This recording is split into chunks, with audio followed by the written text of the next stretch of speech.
All right, let's get started with this. Not really too sure how the light and everything's gonna do in here, but we're gonna make it work. Got not got a lot of room to do a video, so it's been a little while. I've been away for the last 10 days, just uh just living life. Little stag do, then a wedding, and then I did end up down in Liverpool for the last day of the season in the trophy lift, which is where I'm gonna start with it.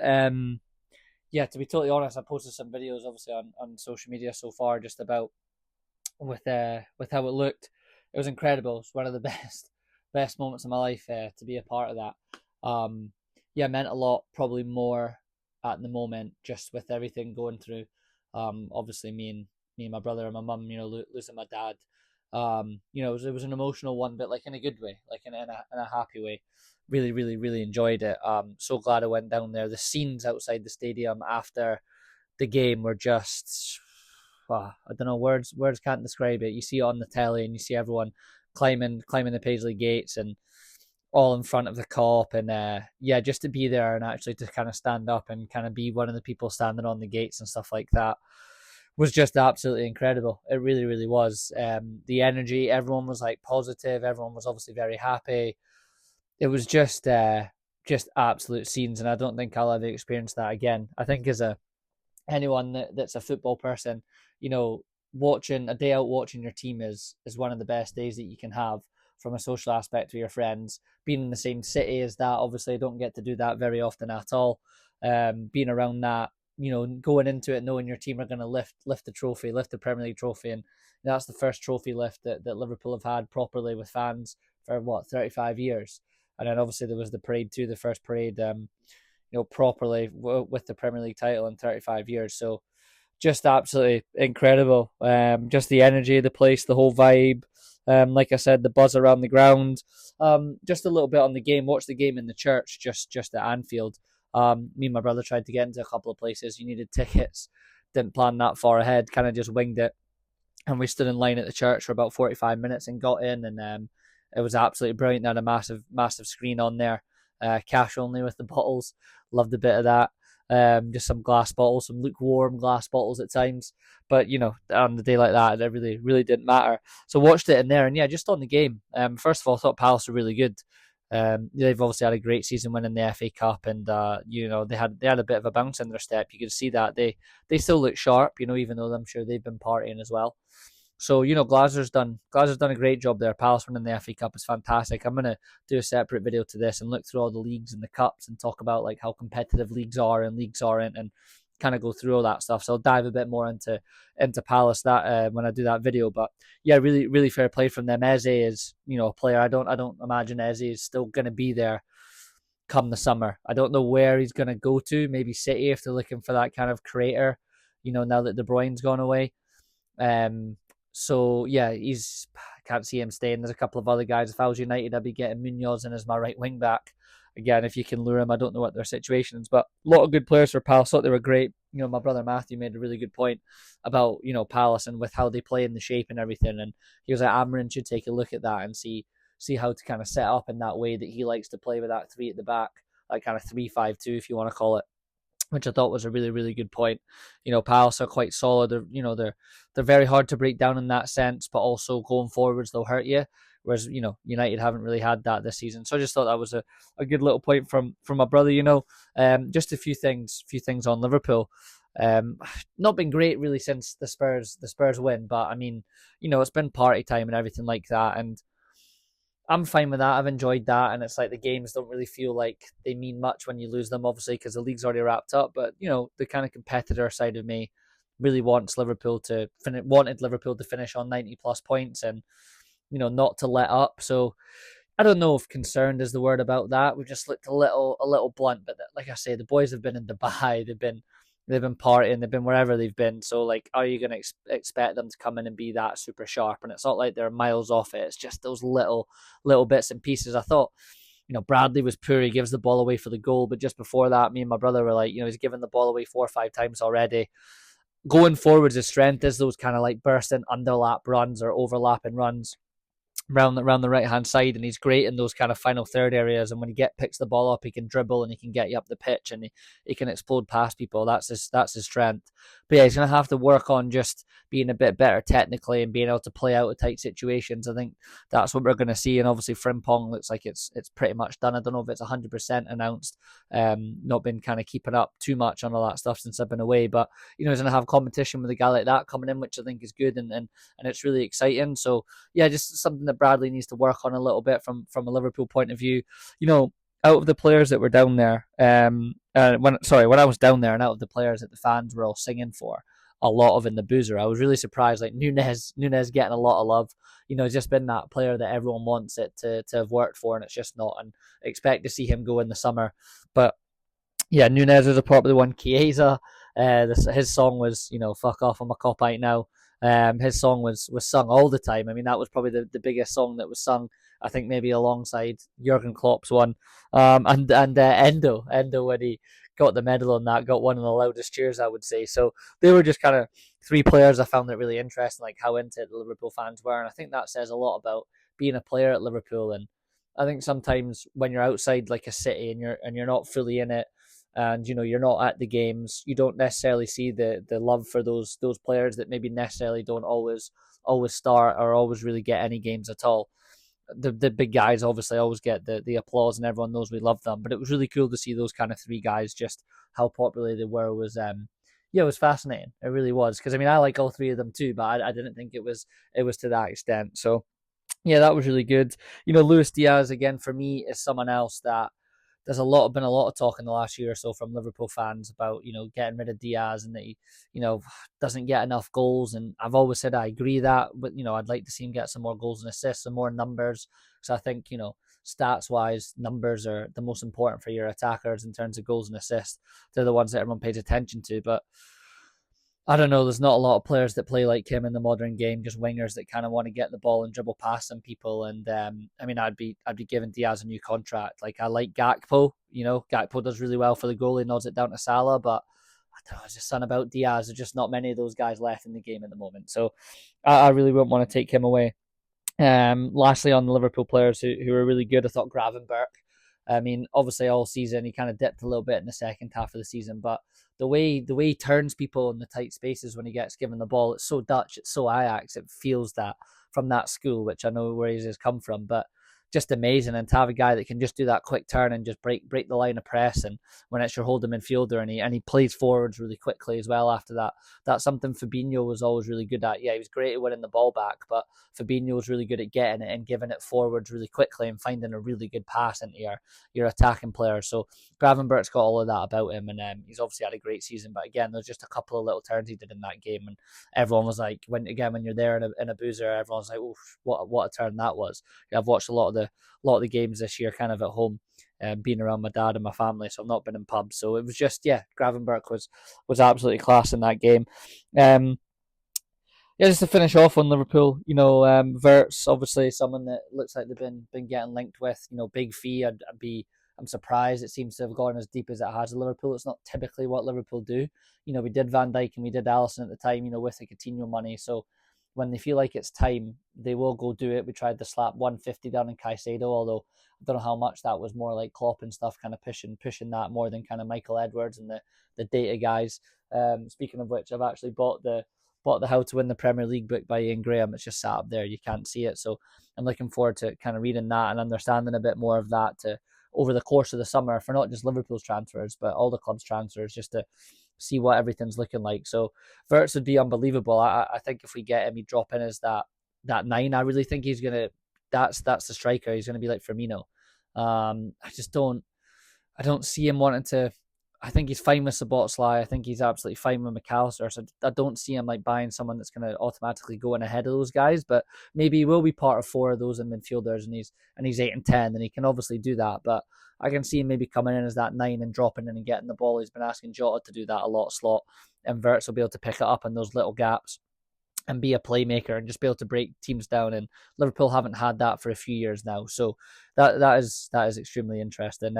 Just on the parade, me and my brother were supposed to go to it. We made the call yesterday. We just woke up after a great day down at Anfield and seeing the game and the trophy lift, and we just both woke up. I'd been away for 10 days at this point, and both kind of made the call that we were just gonna give it a miss and then head back home. And obviously it looked like it was fantastic until what's happened with the car and everything like that. And it's just shocking, obviously really bad, heartbreaking for anyone that's been hurt and families that are affected, which was such a good weekend for Liverpool, the city. So like I say, I was down there and the vibe was just unbelievable. The energy was positive, everything was great, everyone was happy, beers are flowing. There was no, nothing bad at all. I didn't get a single feeling of that. So it was a shame that happened, and a weird way, decision to not go there, and something like that happened. Could have been standing there for all we know, right? So that'll be that. I'll wrap it up on Liverpool stuff. Just only two more areas I want to just focus on, and one of those is just the Europa League final. Yeah, just an awful level game, wasn't it? I watched it in a pub in Lou down in Cornwall, with a few friends, friend's girlfriend, my brother. Just out was a few Spurs fans, a few United fans. It was actually a Liverpool bar, funny enough. That was not planned at all, but it turned out to be a Liverpool bar. But just awful level of game, wasn't it, from both teams? Both teams looked super nervy. They looked like they were the level that they're at in the league. And it just had that feeling of a game where whoever got that first goal, the other team was really going to crumble and the confidence was going to go. And I think you can see that in United when Spurs do get that goal. They just kind of crumble. The confidence is shot a little bit, and they had a lot of possession, and I know the stats are saying they had a lot more shots and everything like that. There's one cleared off the line. I think it Van de Ven that maybe does it, or was it that Dogu? I can't remember specifically. Been a few beers had in this time.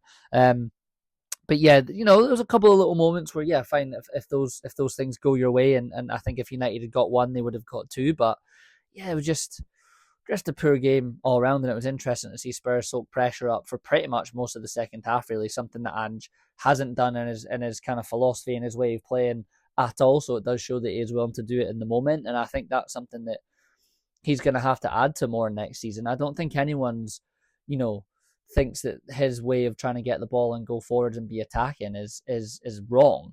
But we've said this about Ange, like there needs to be a sort of balance there, and they kind of showed that they can do that in the final. So I think that's a little thing he needs to look at next season if he is still at Spurs. Obviously, there's a lot of chat that he won't be, and getting that trophy.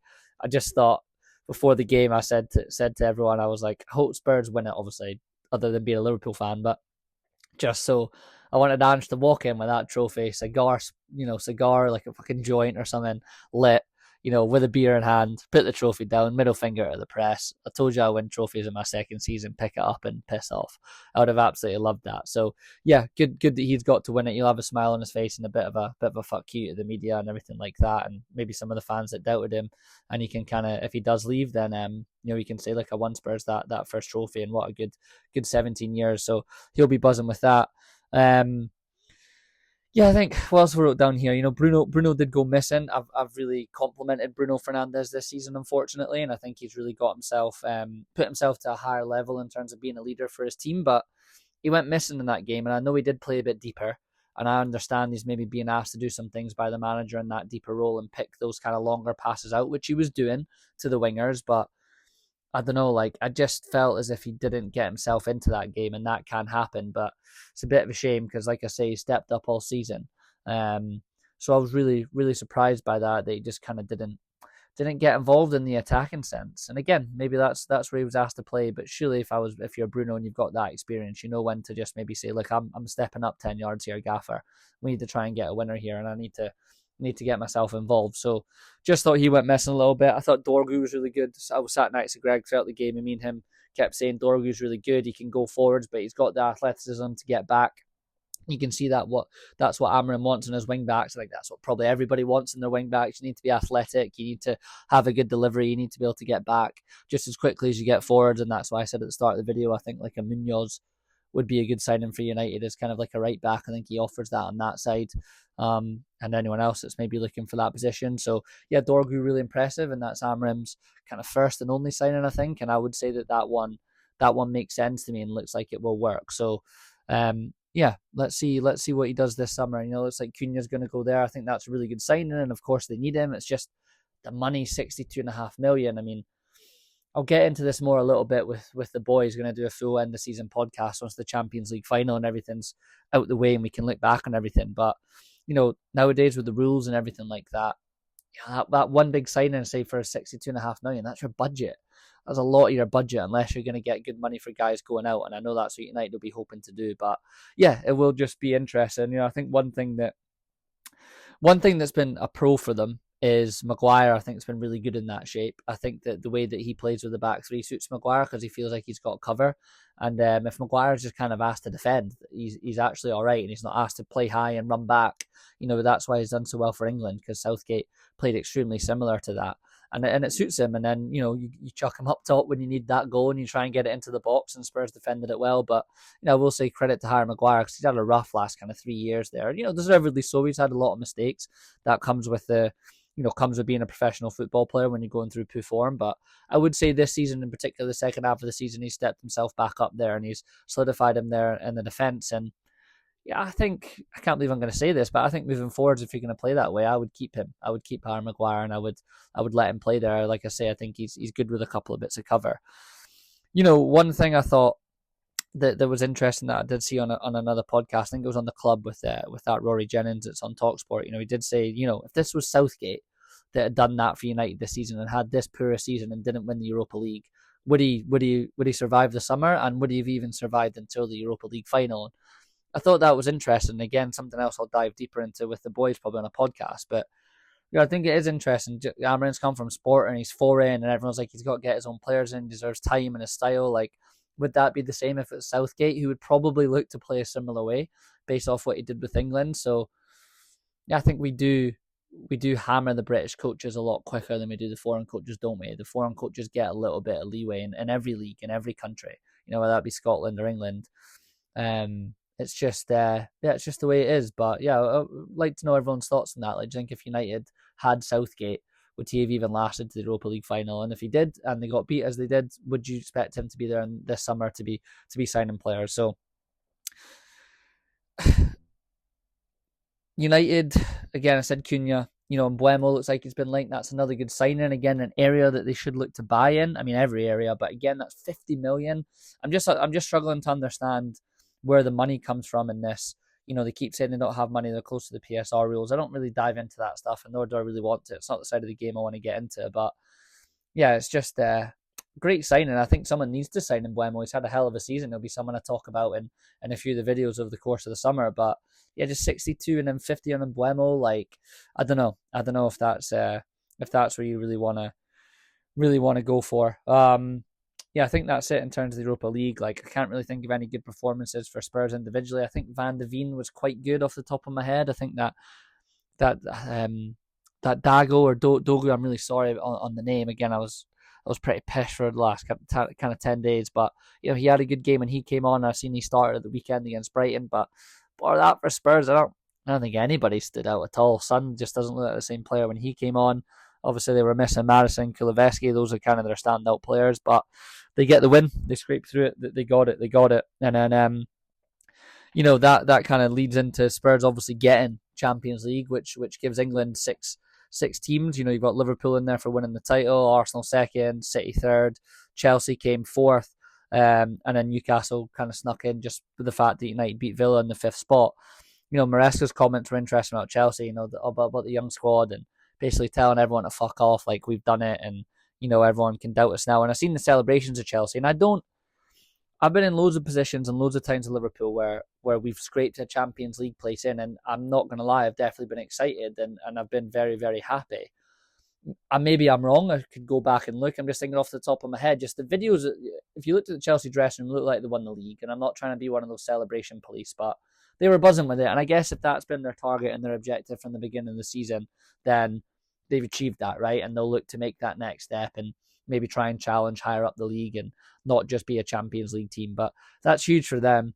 That is huge for them. They already like to throw around the cash anyway. So, you know, being in the Champions League, being able to lure a couple more players in if they want. Obviously, Sancho, think he'll go back to Man United if they don't buy him. I don't know if they will. So it'll be interesting to see what they do. Newcastle, again, that's huge for keeping the likes of Isaac and Bruno Gomes, and you can continue to try and invest in the squad and grow that and compete in the Champions League. So yeah, I think those 5 teams, Chelsea were the ones, as a Liverpool fan, I didn't want to get in, just because they can throw that cash around a little bit. And I know Newcastle can, but they've shown they're a bit more like reserved in the way they do it. Chelsea will just fucking chuck it around and get some big names in. So that's the six in Europe. I think I'll talk a little bit more about my thoughts on that in the video where I look at all the leagues and everyone that won the cups and see how competitive they are. But yeah, I think that'll do for this 20 minutes. Just that's all my thoughts on the 10 days since I've been away. Like I say, if anyone was in Liverpool for the weekend, hope everyone's safe. If you were there, I hope you fucking enjoyed it, because I did. It was an absolute belter, and I'll be going back down there next season if we're in the mix, absolutely. And I'm going to make it a point to get down there more and pop in there for a couple of games, a season. Not saying be at the game, but just go down and be at the ground and get into the boozers and be around the city and kind of explore it a bit more, because it is a really cool city. So yeah, I think I'll finish it off with, I was speaking to a guy in the church at the game.